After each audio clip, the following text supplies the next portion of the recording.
Bom, gente, agora a gente vai falar um pouquinho do meio corte, né? O que caracteriza o meio corte? Por que ele tem esse nome, meio corte? Bom, essa denominação ela surge desde o momento em que metade da vista, uma metade qualquer, né? E se na vista frontal, a metade à esquerda ou à direita. Se na vista superior, a mesma coisa. Então ele pode vir em qualquer vista, ok? De cima para baixo, de baixo para cima, mas a metade de cima e a metade de baixo, por exemplo, se ele vier na vista superior, ou até na vista frontal mesmo, pode ser uma metade acima, uma metade abaixo.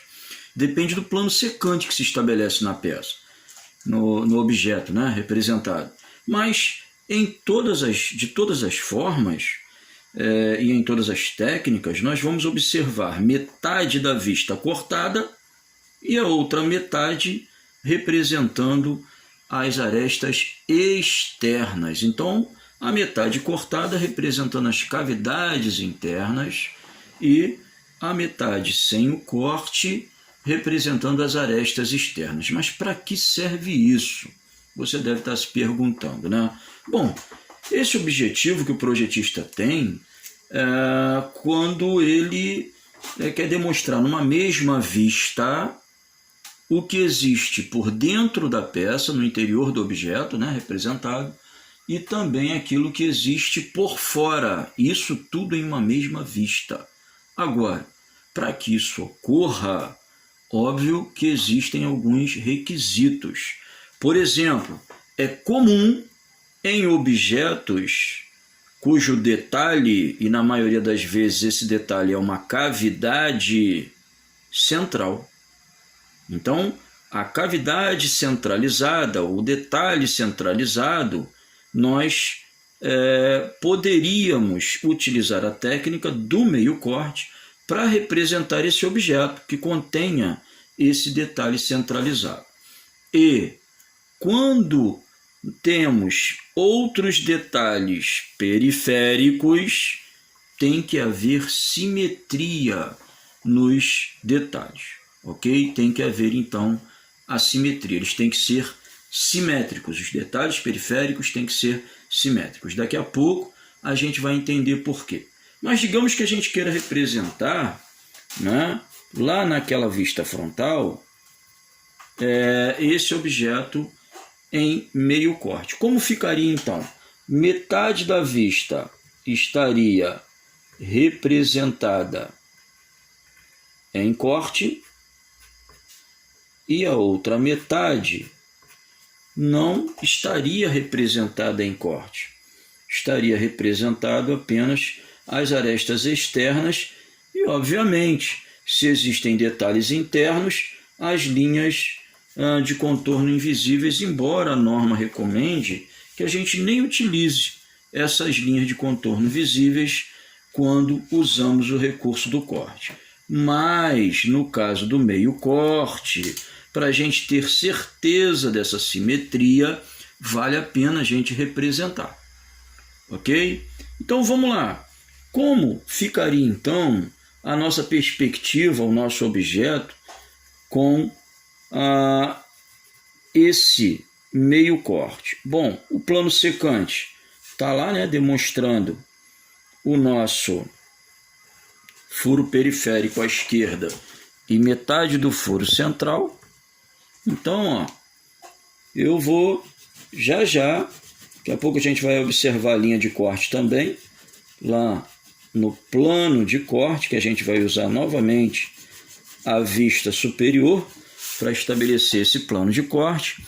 Mas o que você está vendo lá é como se a gente tivesse cortado, desse jeito aqui o nosso objeto. Então, como se a gente tivesse tirado do objeto uma parte, a quarta parte, né? Um quarto do objeto representado.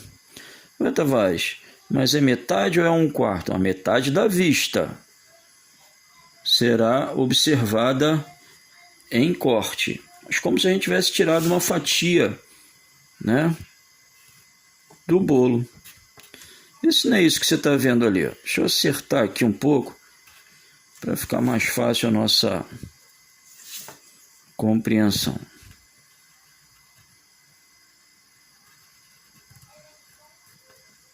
Mas isso não é isso aí que você está observando. E por onde a gente está observando isso tudo? Ora, estamos observando pelo plano frontal. E eu queria que você observasse essas características aqui, ó. Quais características? Metade à esquerda, eu vejo os detalhes internos, cavidades, por exemplo, e a outra metade, arestas externas, embora o contorno desse furo aqui, ó, o contorno à direita dele, representado pela linha de contorno invisível, e os contornos desse outro aqui, ó, periférico à direita, representados também pelas linhas de contorno invisíveis, ok? Mas, se eu for sinalizar qualquer informação, e aí a importância da simetria. Por exemplo, vou dizer que esse furo aqui tem um diâmetro de 8,2 milímetros.